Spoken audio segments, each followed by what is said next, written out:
Standing here with Coach Romar, the head coach of the University of Washington men's team. Welcome to Australia, Coach. Thank you. How have you found your first couple of days here in Melbourne?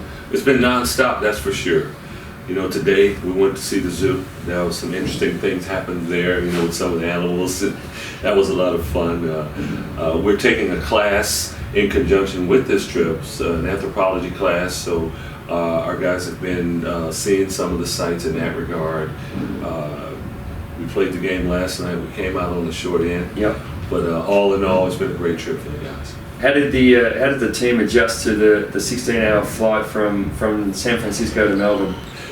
We made it. We played. You know, it's not easy. It's when we went to China during the season last year, we made sure that we got there a week in advance because it took so long to get acclimated. So it's not the ideal way to do it, but we knew we were going to do it this way. And no sniveling, no complaining. We just go with the roll with the punches.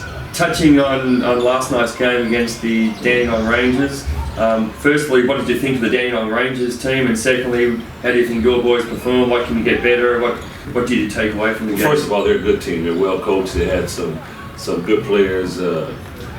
Vinky played at Eastern Washington. Yep. We played against him. He's a good basketball player. And the leading scorer in the league is who we played against last year, and he certainly showed why. In the second half, he ended up with 31 points. They were a veteran team down the stretch. They executed. We weren't able to get stops. But as I said last night, what it did give us was 42 minutes of film to be able to watch and to be able to evaluate and be able to teach. And that's what this is all about. You know, we experimented with a lot of different lineups in there.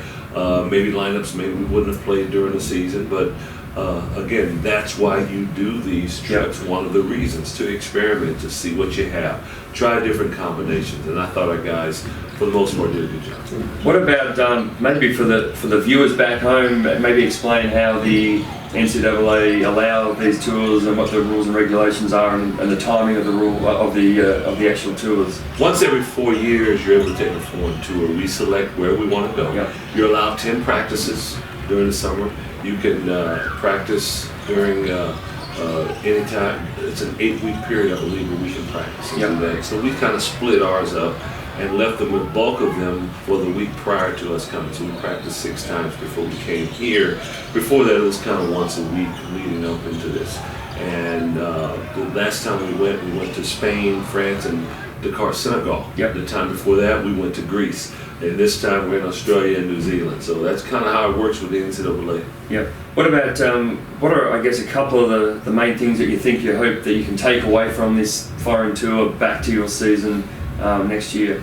On the basketball floor, we want to be able to say, this was an identity that we established, and carry that over into the fall and the winter when we actually start practicing, planning our season. We want to be able to do that for sure. Yep. We want to have a head start in role identification. Who can do what?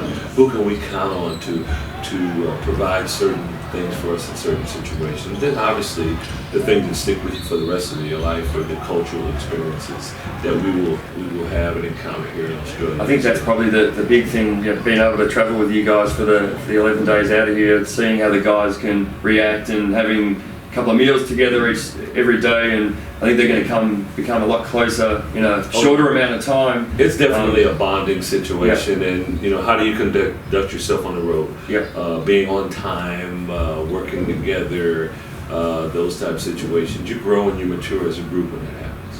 You're down at Frankston in the House of Blues tonight. How have you found the Australian people? If you're in Melbourne first, I guess, how have you found their hospitality at both Dandenong and Frankston, and the people just in general in Australia? How have you found that experience? Well, starting with you, everybody's been very accommodating. People here are very friendly. A number of guys on the team that I talked to said if they would live in a foreign country, they could definitely live in Australia. So I think that speaks volumes. Fantastic. Well, good luck tonight, Coach, against the Frankston Blues, and hopefully you can overturn the result from last night. Yeah, that would be good. Thank you.